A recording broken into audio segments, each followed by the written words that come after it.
if Ms. Hurst, is she Ms. Hurst or Ms. Pfeffer? Could either, okay, Ms. Hurst, wonderful. So we will now hear the report for the 2016-2017 Novice Teacher and Beginning Administrator Mentoring Overview. Ms. Hurst, thank you for accommodating and being flexible today. We sure do appreciate it. With that, you are recognized, Ms. Hurst. All right, thank you. Good afternoon. My name is Sandra Hurst. I'm the Director of Educator Effectiveness. Second. Ms. Pfeffer just handed you, I think, a handout to pass around, and so it kind of keeps us on track, and maybe you would, find some things in there you want to ask questions about. But we wanted to report today on how our mentoring system has been upgraded and some changes that we've made. And in the past, mentoring has been more of a one-on-one type system where you were with a teacher in your building that you were being mentored by, or an administrator in your district. But we have some new things with technology now, being that we're using the Bloomboard platform to do evaluations through. We're also able to mentor through the same platform. So the exciting part about that is when you look at how many educators we have in the state of Arkansas, and we're asked to support everyone. So, what is the definition of support? And it's not to enable them, but it's to give them the tools to help them move forward in their work. So, and we also want to build capacity and sustainability, and so how do you do that? And you don't have that many people that you can do one-to-one with. So, the platform that we use, that we presently are using with Bloomboard, does have two sides. There's an EduFlex side, which mentoring can take place there, just like observations for principals and teachers take place, or principals and superintendents, observers and learners, as we call them. So that is already taking place. But on the Bloomboard side now, we have the ability to share resources. We also can, if you'll look in the just below the tools with EduFlex and Bloomboard, the list is quite long, as you can see. We collect evidence, resources are there. We can do cross-building and district mentoring, which means that now you can have a teacher that teaches 7th grade math. They can be mentored by a 7th grade math teacher in another district, because of course with Arkansas being as rural as we are, that's kind of difficult sometimes to find someone in your same subject and grade level. So that's being made possible through the technology. And then we're really excited about the competency-based micro-credentials that we are using it's really proof of competency that you have been mentored, not only with teachers, but with with principals. We do the same thing, and therefore they can also be credentialed to evaluate, so through the same system. We have observation engine, and that's a real exciting piece too, because it's the calibration of observations and what principals are doing to observe teachers. And it's kind of exciting because we've got Little Rock here today, and they rocked the scoring study, by the way. As a matter of fact, I was saying there were some of the highest scores in the state. They weren't just some of the highest scores in the state, they have been some of the highest scores in the nation. I found that out today, of a group of teachers that, or a group of principals that actually know how to observe and collect evidence. So, kudos. Great.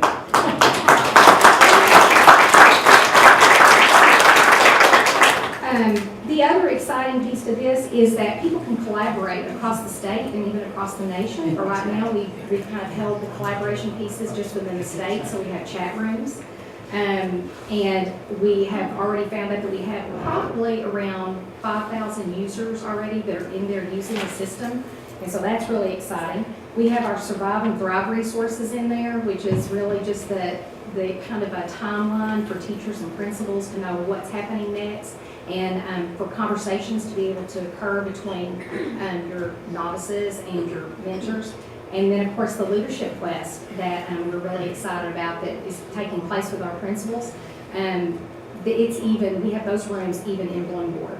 So if you look at the outcomes, I just think those are really exciting. The transparency, how to connect the dots, the self-advocacy, teaching people how to advocate for themselves is really important. So all of these pieces are just so exciting to have. Do you all have any questions about that? I know I put some program statistics in there too, so you can kind of see the support people that are actually supporting our educators.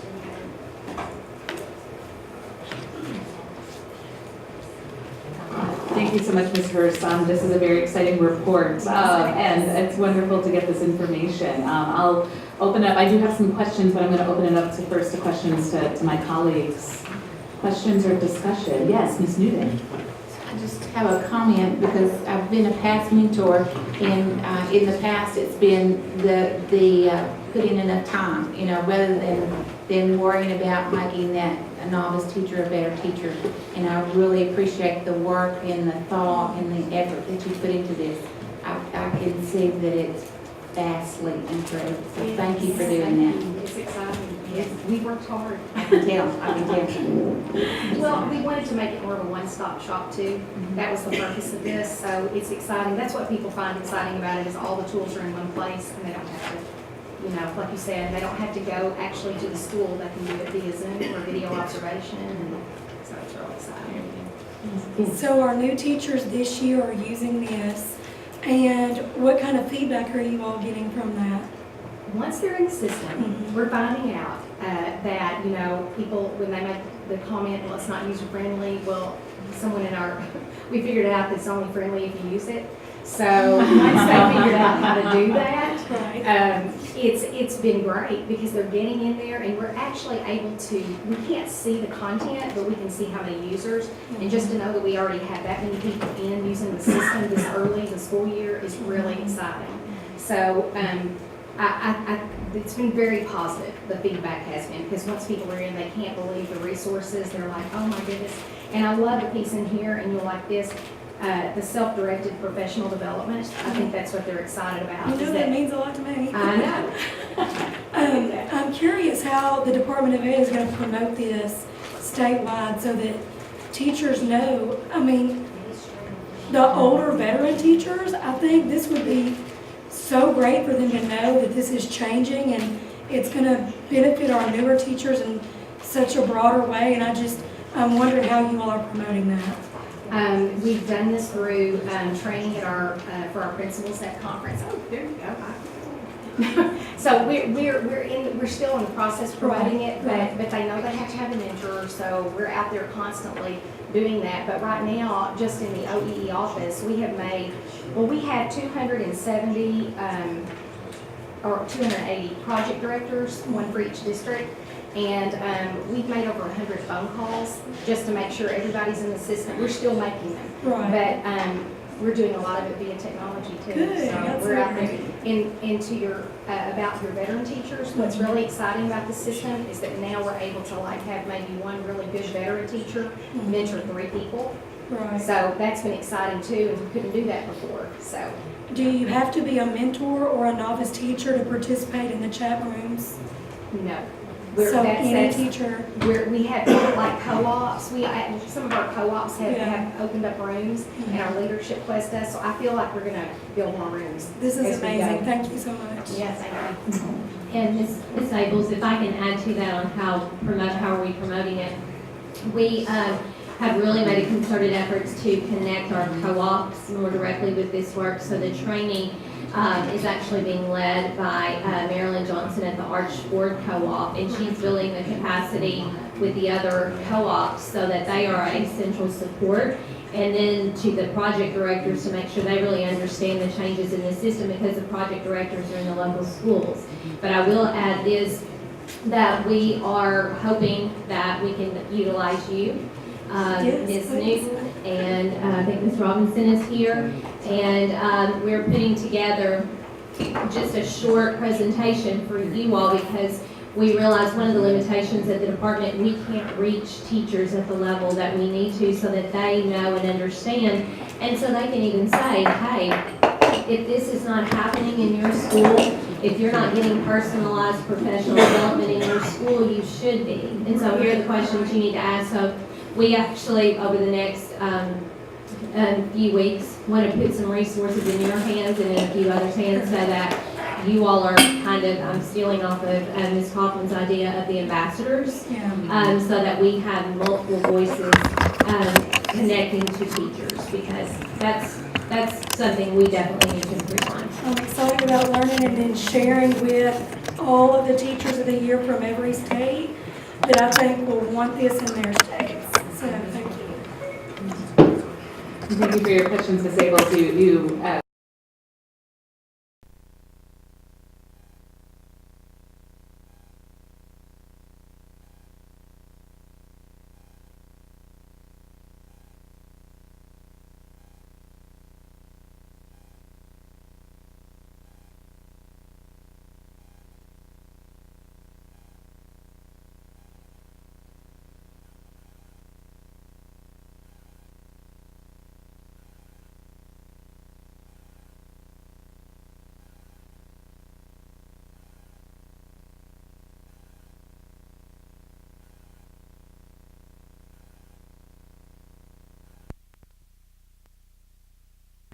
and time that she spends. She's like this all the time. And I need it too, because she does a very good job. And I even think Little Rock School District would agree with me at the support that she gives. So she and her team do a really good job, and I really appreciate it. Thank you. Thank you so much. Thank you both. And now just I'm looking for another cue back there from our team. We're good. All right. So with that, we'll now go back to the action agenda. Item number 8, or action agenda B1, the consideration for next steps for the Little Rock Area Public Education Stakeholder Group. My understanding is Mr. McKenzie and Ms. Brown Marshall are here to speak on behalf of the, he stepped out for a moment.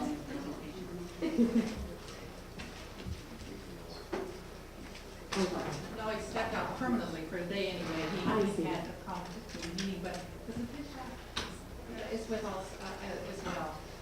Oh, perfect. I didn't see. Hi. I hadn't planned on speaking.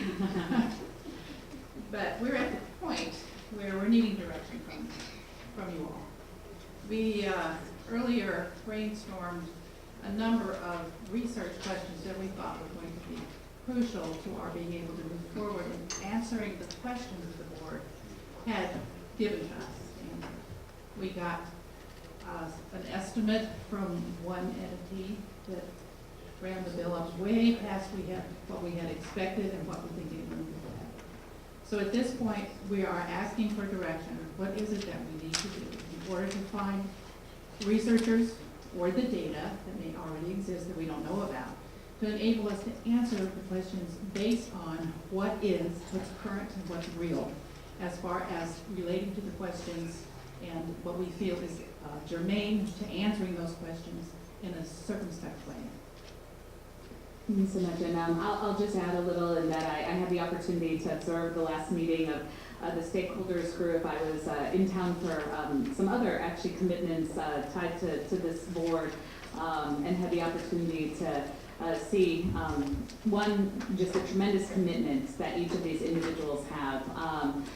Even though it was a shorter meeting, you could tell the deep amount of thoughts and the process and commitment to this, and it was purely out of that commitment that they're coming to us with this question. I think one of the challenges, if I could just be a little bit more precise, for at least for our colleagues, the focus of the last couple conversations, if I could paraphrase, has been around the research entity and what that might look like, and in revealing of the process, a much higher budget number than was expected, and as the commissioner had shared, obviously something that wasn't anticipated in this process. And then that led to questions of scope and whether the direction was maybe where they could add the greatest value, or if there was other places within the conversation, and no one on that stakeholders group was wanting to walk away. I think it was out of the fact that they felt committed to this conversation,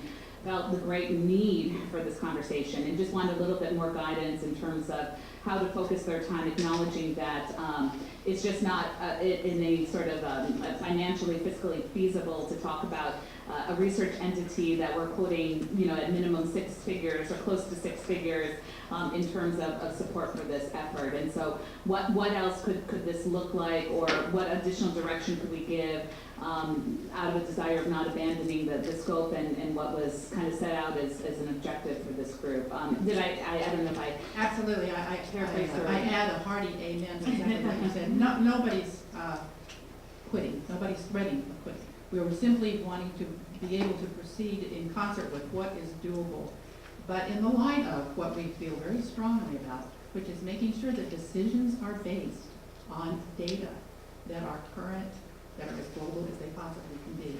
Because otherwise, we really don't know how to make good decisions other than what is actually extant in the world that we're serving and our community.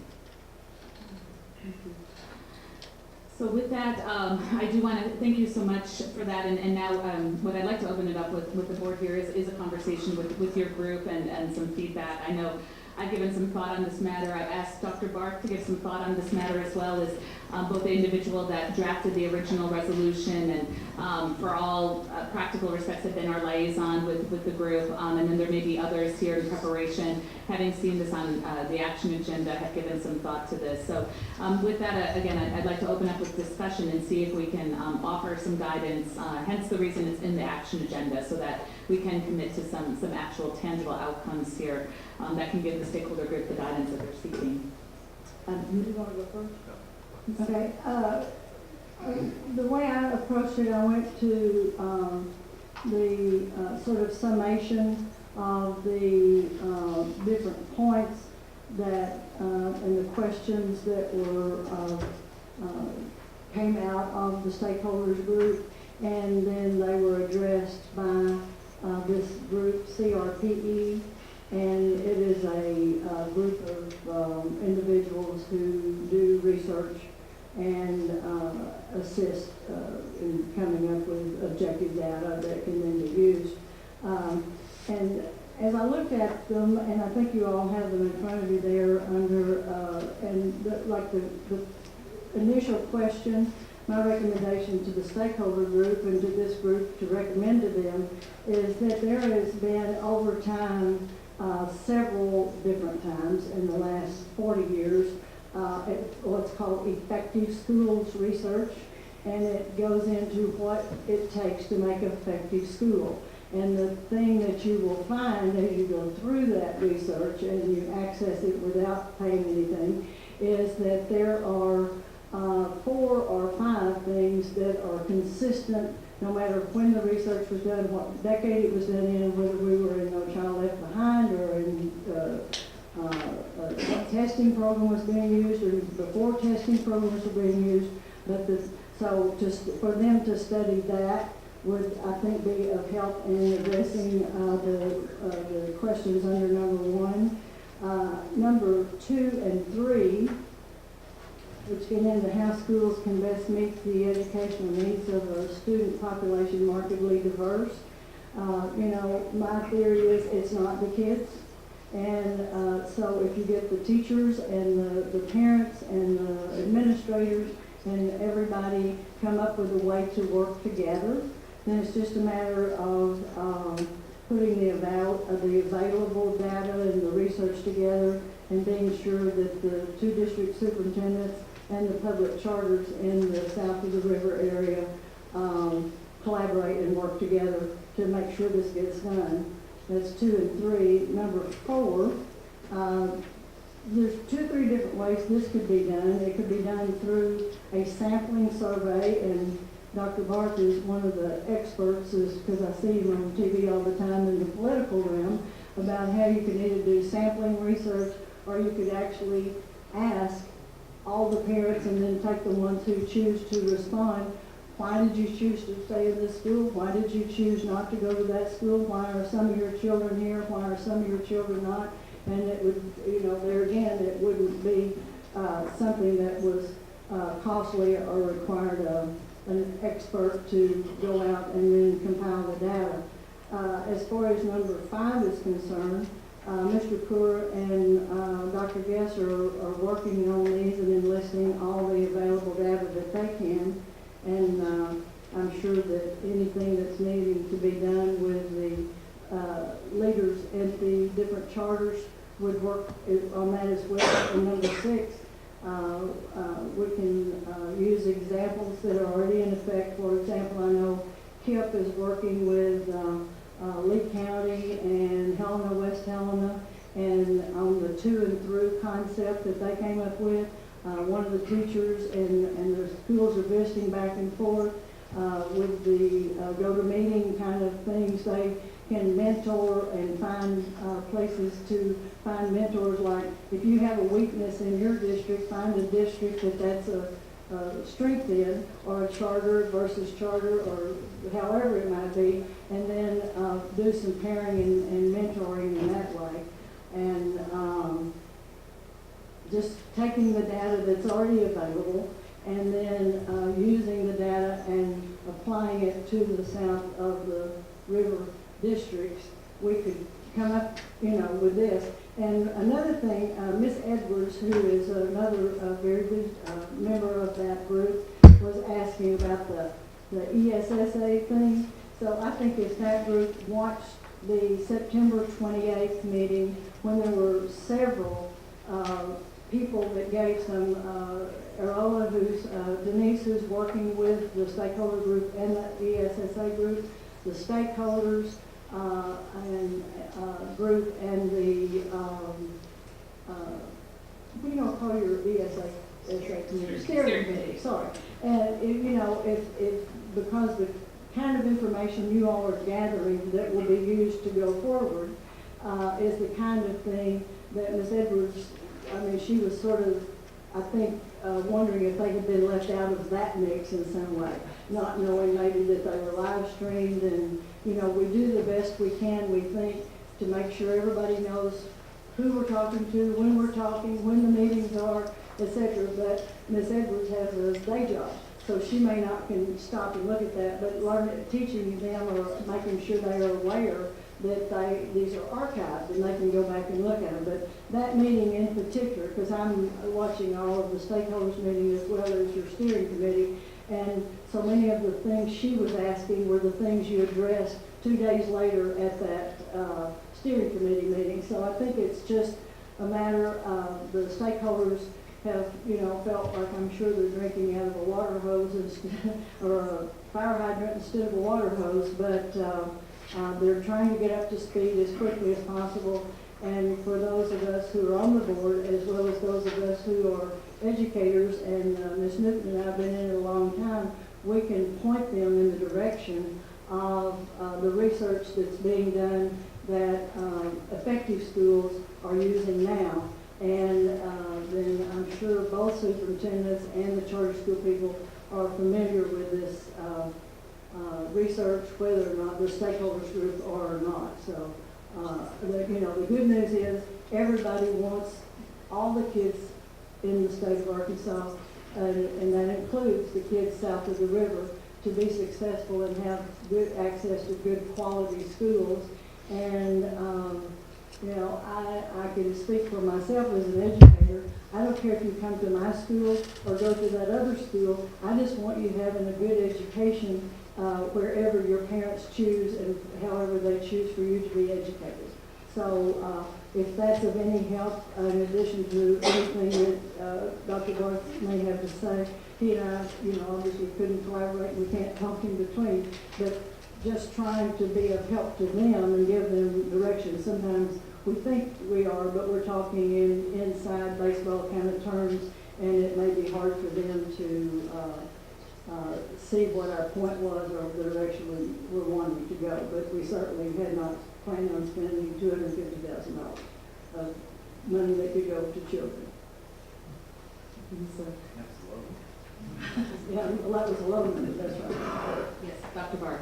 Well, I've been thinking about this too, and I think some of my thoughts do overlap with Mrs. Oaks. I think that the expense here comes a lot from new data collection, and so I think we need to really focus on those areas in which there is data already accessible and available, and we know we have lots of data on students. At all schools in Arkansas, and indeed, Dr. Erola, at the second meeting, I believe, of the stakeholders where I was, did present a lot of that data in a pretty compelling way. And so I think that should be the first priority, because that's where a lot of the expense is and a lot of the expertise is in the collection and analysis of new data. I also, in looking, I think all these questions are important. I will stand by the notion that for a holistic view, all these questions are important. But I was really thinking in terms of, well, which of these questions are most important? And it feels to me that in many ways, it really is maybe a slightly tweaked version of question 6, or the 6th issue, is really where it's at. And that's, collaboration between traditional public schools and open enrollment charter schools can maximize the achievement of students and fiscal efficiency of the system south of the river. And so what I would argue is that the stakeholders might focus their energies around the question of how that traditional public schools and charter schools can both coexist in a healthy way and be healthy, vibrant, achieving schools, but also then look for opportunities to collaborate. And I think a lot of that probably is, there is probably some new data collection there, but I think it probably is a combination of analyzing existing achievement data that we already have at the individual student level, and then beginning to think about best practices from other metropolitan areas around those issues of collaboration. That feels like if I had to pick out one part of this, that feels like the most important thing. I think I'm committed to the reality that we have a charter system, an array of charter schools. We have a traditional public education system. We've got strong performing elements on both sides of that line, and we've got weak performing elements on both sides of that line. We need them to all be healthy, and we also need to look for some opportunities in which they could actually work together to improve the ecosystem as a whole. So that's where I come down. I do agree on the ESSA issue, I think, because that is going to drive so much of the future of education in the state. Generally, I think the fact that, at least at this point, there's not a listening tour scheduled for Little Rock, right? There was one more for last week, I think. Conway, I thought. There was one last week in Little Rock.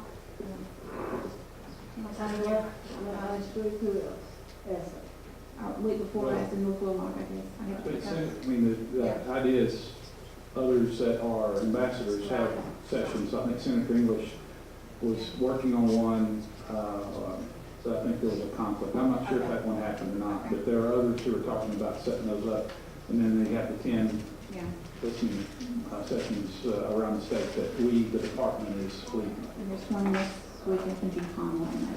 But I do think that, maybe this group taking ownership of one of those sections could be a very important piece, because so much is going to be defined by how we end up defining accountability. Well, and I think too, because we have co-ops and renewal zones, and Little Rock School District and Pulaski County School District, unless they have joined this year, we're not a part of a co-op. And so we could have that sort of mentality where we could have the charters and Little Rock and North Little Rock and sort of work, representatives that meet regularly to say, what are you doing about this? What are you doing about this? Can we share this? Can we share that? Ideas as well as people of whatever works, because we already have that model and we know it works in other parts of the state.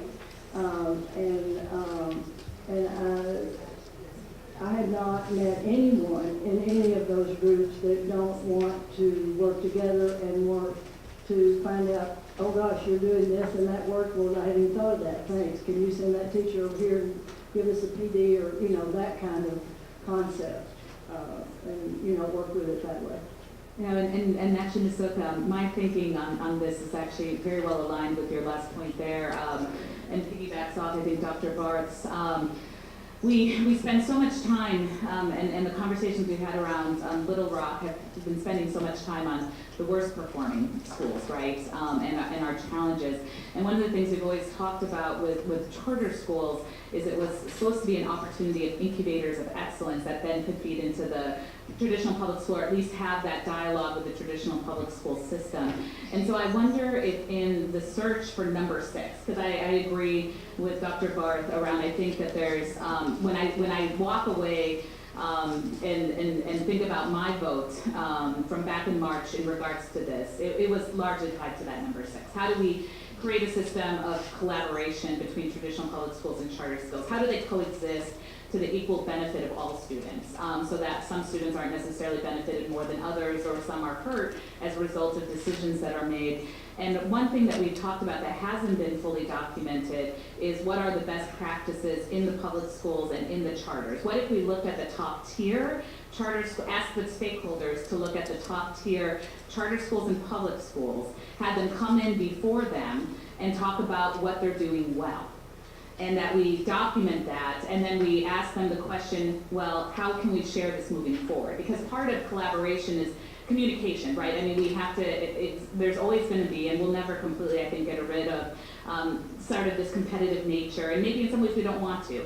When I hear some of the folks from LRSD, even those that are here in the audience today, say to me, we're trying to win back those charter school kids, right? I mean, is that necessarily a negative thing that they're saying this? I don't know if competition is negative, or if that's even the right question into this. What I do know is communication on what works well, right? And it's definitely with different subpopulations and with groups. And